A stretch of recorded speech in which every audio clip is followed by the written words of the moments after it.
Spain is a relatively small country in Western Europe, but what happens here tends to act as a preview for what's about to happen in the rest of the West. So when a couple of weeks ago, the founder of the populist Vox party was shot in the face here in Spain, we paid attention. The shooting came at exactly the moment when the left in Spain is trying to take over the country extra legally, pardoning terrorists, offering amnesty to terrorists against the Constitution in order to take complete control. Something very much like this happened in the last century, in the 1930s, and tens of thousands of people, mostly Christians, were slaughtered in the aftermath, shot in the head, buried alive. It was the beginning of the Spanish Civil War. So we thought it'd be worth coming to Spain to see what's happening here. We went to a protest, and we spent a great deal of time with the leader of the Vox party, Santiago Abascal. You're about to hear from him. Our assessment was pretty simple. He's honest, he's principled, and above all, he's completely unafraid. Here he is. Santiago, thank you for having us in Madrid. Spain is obviously inflamed politically right now. A lot of the world is not paying attention. What do you think is at stake for the West in what's happening here right now? I think it's important for the rest of the world to understand that for many years, Spain has been the testing ground of extreme wokeness, extreme climate agendas, and incredibly radical gender laws since 2004. Spain is also the gateway to the Islamization of Europe. Given its geographic position, it has been one of the main victims of mass immigration. We shouldn't forget the importance of Spain's connections to the rest of Ibero-America and Latin America. Spain has had an outsized influence, although it's not so influential now. But Spain can either slow narco-communism or become the spearhead for narco-communism. We should recognize that Spain is the only country in Europe with communist ministers in our government. That's a dynamic worth understanding, and it should be viewed with concern. Explain, if you would, to those who are not following Spanish politics, how you believe the current left government in power is trying to end democracy in Spain. How is that happening, do you think? Well, this government has not yet, the government has yet to be elected, but we have voted in normal legislative sessions for our governments to enact certain public policies. Nonetheless, this administration has undertaken a constituent process and has proposed legislation to grant amnesty for the worst crimes committed by public servants, crimes against the Constitution, and crimes against national unity. Certainly, Pedro Sanchez is a politician who awards amnesty to other politicians in exchange for their votes so he can stay in power. He is a politician who is forgiving the debts of a specific region in order to gain the votes from those representatives and perpetuate himself in power. It is the greatest act of corruption that a politician can commit, but his efforts also seek to change the Constitution. The amnesty law has no place in our Constitution. He has raised the hackles of all of the judicial sectors of the country, all of the legal and bar associations, regardless of their ideological stances, and they have spoken out in the strongest of terms. Judges in Spain today, judges from the government as well as judicial associations, are all warning of the beginning of the end of democracy. They are warning of the abolition of the rule of law, and they are warning of the brutal attack against the separation of powers. This has never happened in the history of our democracy. And that's why we say that if Pedro Sanchez is sworn in, it will be a blow to the Constitution and a blow to our nation. And we will be faced with an illegal legislature if he's named president. Not just an illegitimate administration, because Pedro Sanchez was elected 4 years ago by lying to the Spanish people about his backroom agreements. This time, it's much more serious. He has not just lied to them, he is also taking this government directly down the path toward absolute illegality. So his case is that allies of the left don't have to follow the law. The rule of law does not apply to his political allies on the left. That is exactly what we have accused him of. We have made clear that the message he is sending to all Spaniards is that the law no longer applies to anyone. If the law doesn't apply to his partners and accomplices in this rise to power, why should it be forced on the rest of us? Why do they tell us that we need to have all the permits to call for demonstrations? Why do they tell us that we have to comply with all administrative formalities? Why should Spaniards have to pay taxes? Why should Spaniards have to pay their fines? Why should Spaniards have to submit to the rulings of the court if the accomplices of Sanchez's investiture will be pardoned and the serious crimes committed by politicians over the last 5 years will be completely forgiven?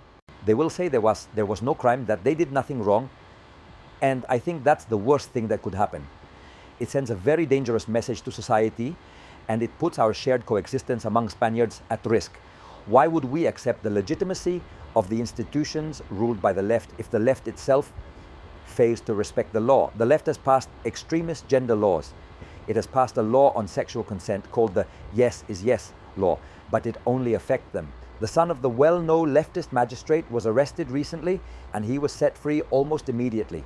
While some people spend days in the dungeons when faced with this kind of accusations, the same thing happens with political crimes. They are now arresting young people for protests and demonstrations, saying they don't have permits and imposing administrative sanctions, all while they are forgiving very serious crimes, much more serious crimes, that the politicians are committing, such as stealing public money. Stealing the people's money and taking it home is very wrong. But stealing the people's money and using it to violate the Constitution and our peaceful coexistence is much worse. And that is what has happened in Catalonia with the separatist leaders who attempted a coup in 2017. The problem is that the 2017 coup d'etat, carried out by separatist groups and ultimately stopped by Spanish society, the king and the court system, now that coup has taken root in the presidential palace and has the full support of Pedro Sanchez. He will stop at nothing to hold on to power. He is unscrupulous and unprincipled. He believes in no one and in nothing. He sell out even his own mother. So one side has to follow the letter of the law, or you go to jail. The other side can do whatever it wants. So there's no more rule of law in Spain, as you're describing it. What can you do about that? We are truly facing a very difficult situation because we don't know how long it will last. We are trying everything we can. We are supporting all of the social movements that have been fighting for a long time and have mobilized multitudes this last weekend. We will also wage a parliamentary opposition. We have taken them to court. Today, in fact, after this interview, I will be going to the Supreme Court to file a claim against the President of the government for selling off what doesn't belong to him, the validity of the Constitution and the debts of the different regions. We will give it our all, but we know we are facing a dangerous legislature that can only end one way. Either the tyrant will have to face his day in court, or all of us who oppose him will end up in prison. That's the reality. And that's what we are trying to explain to our people. We are trying to make Spaniards aware of what we're truly facing. And we think that the great majority of Spaniards know by now the danger that Pedro Sanchez represents. But they should also know what we will have to face during this legislature, and that we will have to use all of the legitimate weapons at our disposal to keep this government from being formed. When you say the opposition will wind up in jail, you're the leader of the opposition. Are you ready to go to jail for this? I'm willing to see this through to the end. To the very end, I represent the political force of Spaniards who love their country and their own liberty above all else.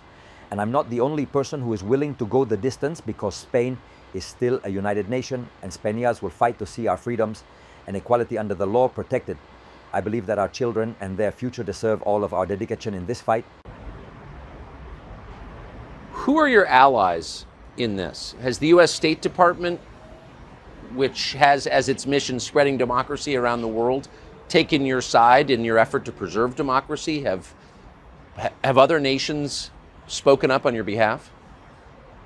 It's true that international engagement has not been our priority at this time. That's why this interview is so important for us.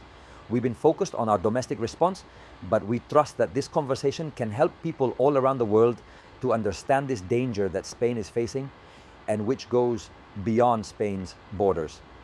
A cancer that begins to infect Spanish politics can ultimately infect the rest of Europe. When our institutions are degraded, this can spread. We have seen this in Latin America. We have seen how nations fall into narco-communist hands, one after another. This could very well happen in Europe. In Spain, we have the only government with communist ministers. It's an anomaly, but it cannot be ruled out that if the European Union doesn't take action, if they don't pay attention, the same could happen elsewhere. In fact, it is scandalous to see how the bureaucrats at the European Union have not taken decisive action, considering that they have brutally persecuted Hungary and Poland, saying that the rule of law in these countries was at risk, or that there was little separation of powers, when this was a total fallacy. The only thing that Hungary and Poland were doing was defending their borders from mass immigration and defending parents' rights to educate their children in the way that the parents see fit.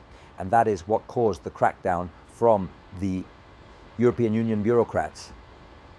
So we are concerned, that suspicious about the extent to which the ideologies at the European Union look the other way when faced with a situation as serious as Spain right now.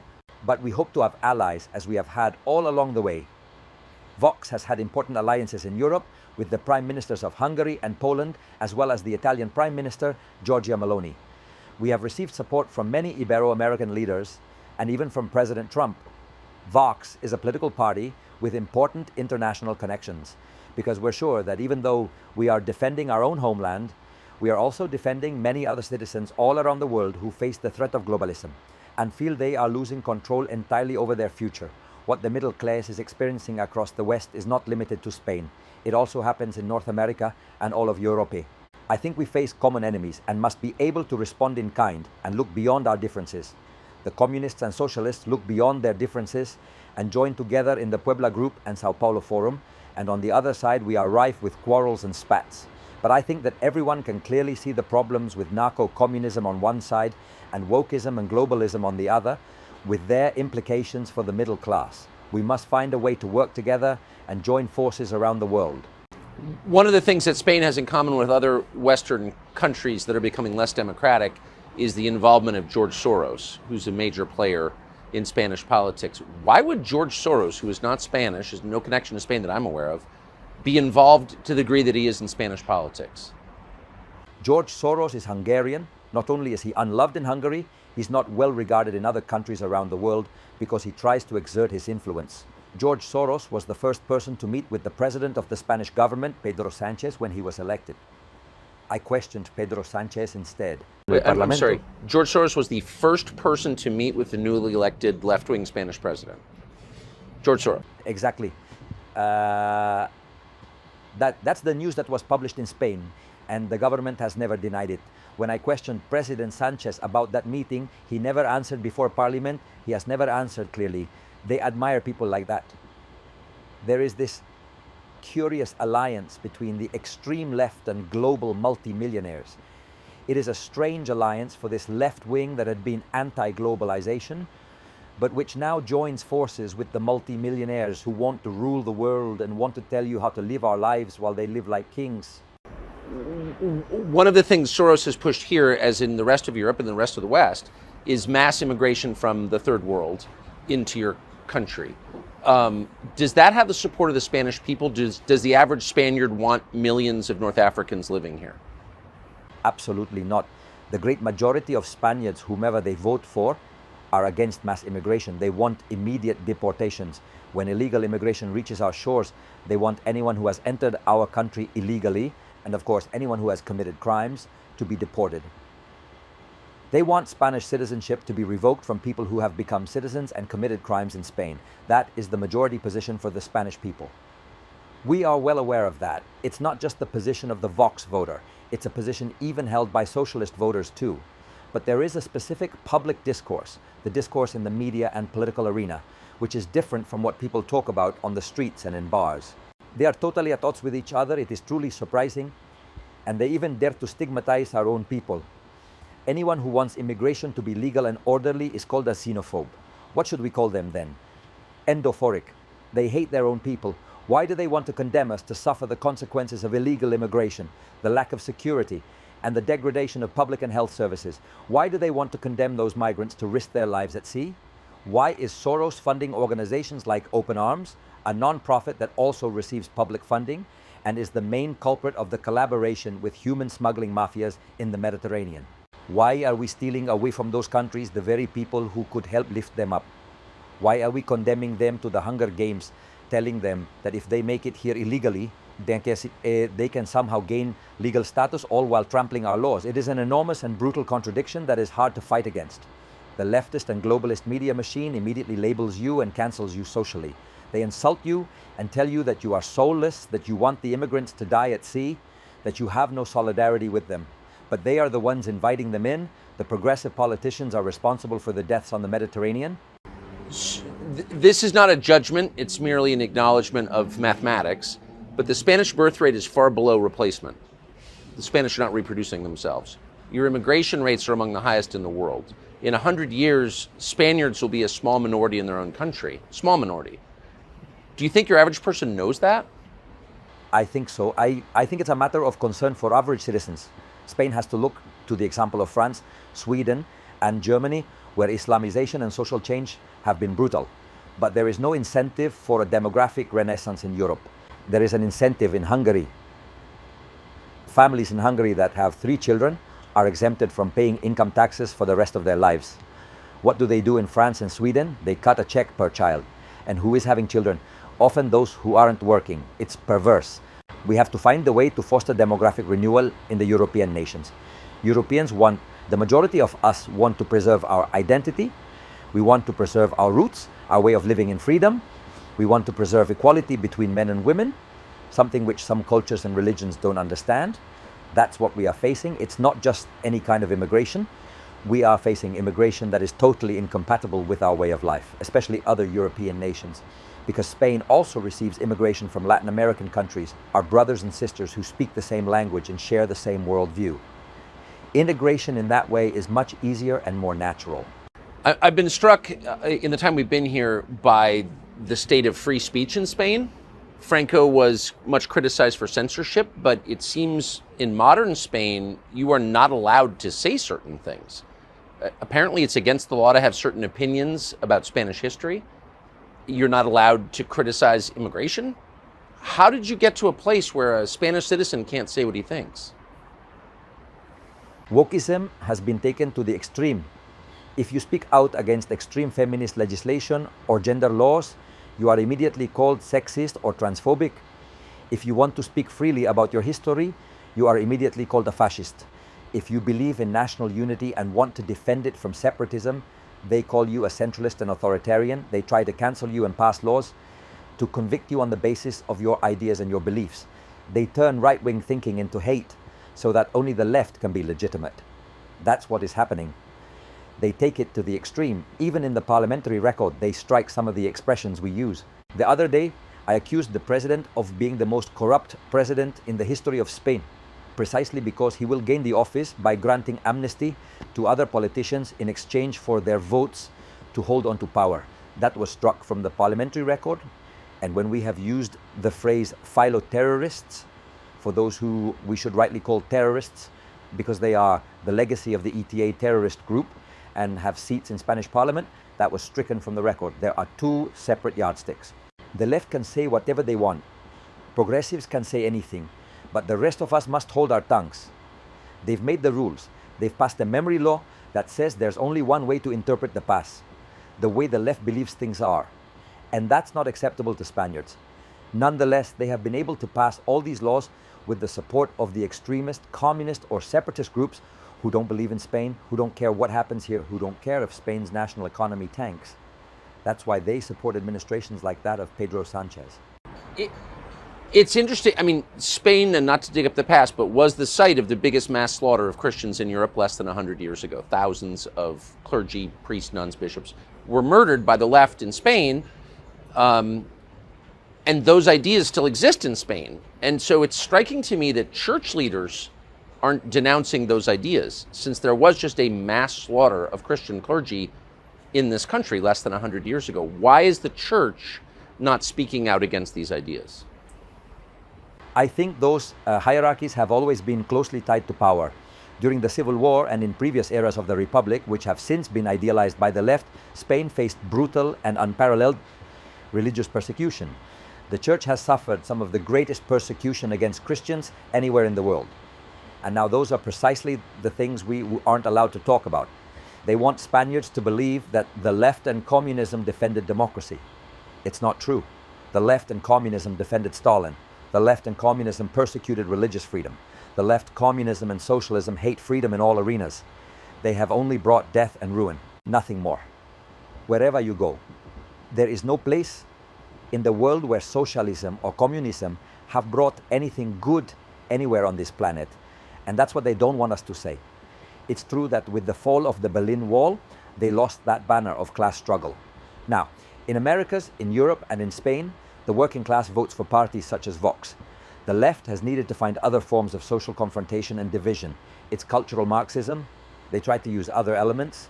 it could be gender, it could be climate. If you don't accept what they say, then immediately you hate women.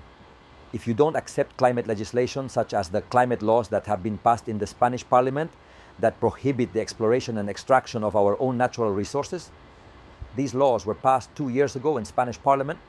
If you oppose those laws, they call you an enemy of humanity.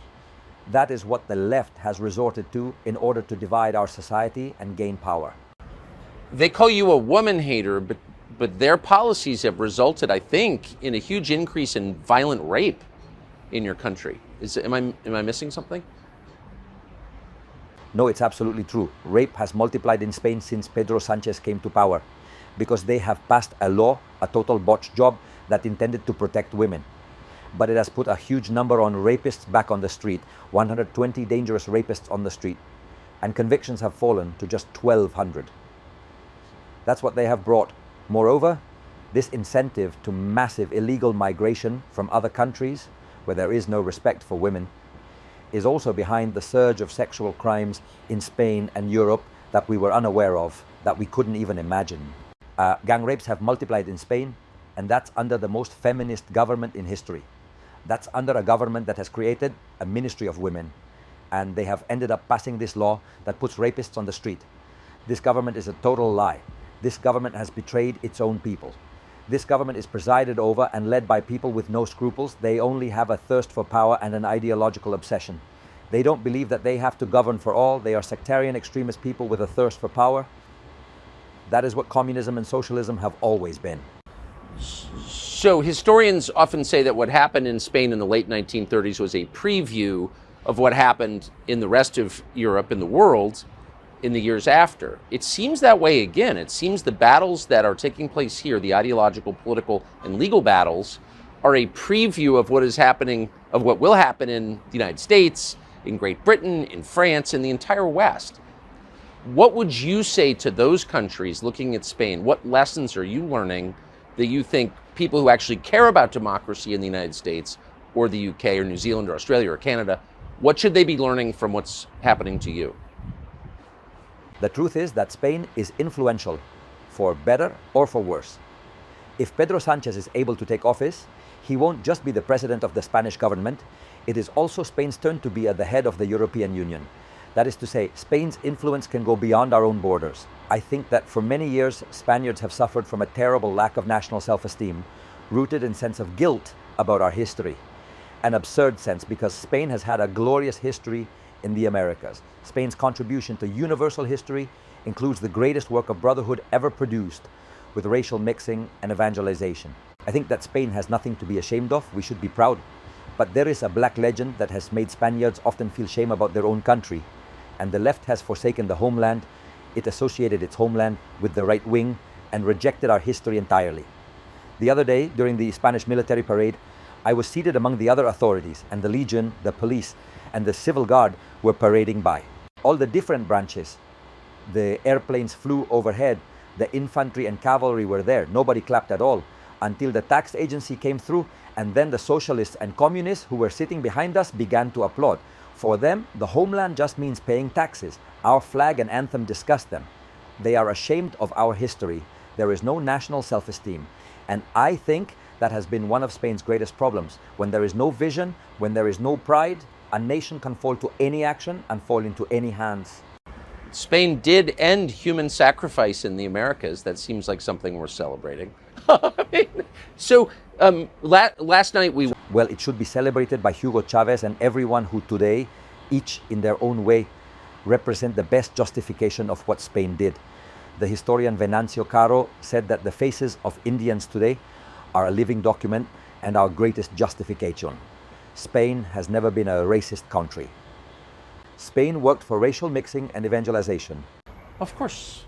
The empires of Latin America were based on human sacrifice, and the Spanish ended that, and that seems like something to brag about. So we went to the protest last night in Madrid. I think it was the 12th night.